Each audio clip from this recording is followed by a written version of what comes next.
pequenos produtores e a agricultura familiar têm um papel fundamental no combate à crise climática e na conservação da natureza. O pequeno produtor, por ter área pequena, ele precisa ser muito eficiente e muito bom no uso da sua terra. Então, muitos projetos no Brasil hoje mostram que o pequeno produtor efetivamente contribui para a agenda climática e para a agenda de sustentabilidade do Brasil.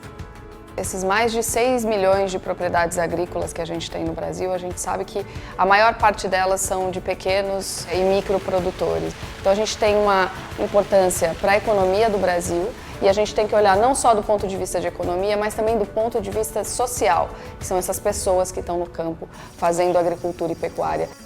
Olha, esse é o cambucizeiro, está frutificando, ainda pequeno fruto. Ó. Hoje, basicamente, o sítio da gente é produção de apicultura, a abelha ápice, né? Produção de mel e própolis. E aí a gente tem fruticultura, produção de frutas nativas, cambuci, uvaia, tem um pouquinho de banana também.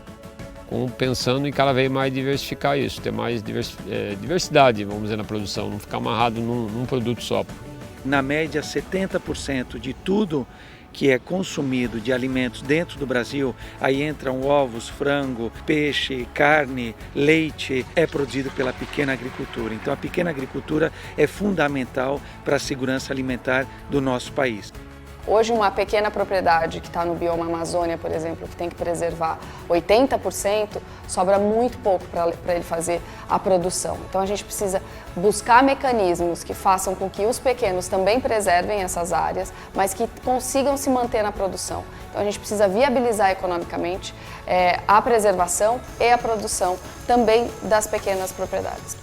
Nós defendemos que tem que ter um fortalecimento das políticas públicas que apoiem tanto os povos tradicionais como a agricultura familiar, o pequeno produtor. Dentre elas estão os programas de incentivo, como por exemplo pagamentos por serviços ambientais, o PSA ou o Bolsa Verde. São dois programas fundamentais para reconhecer a contribuição e o valor dos povos indígenas e da agricultura familiar para a agenda de conservação ambiental do nosso país. A coalizão tem priorizado as políticas públicas, a influência nas políticas públicas, para tentar trazer, de fato, ações que cheguem aos pequenos produtores. Um exemplo disso é assistência técnica e extensão rural. Então, como é que a gente aborda esses produtores para levar conhecimento técnico?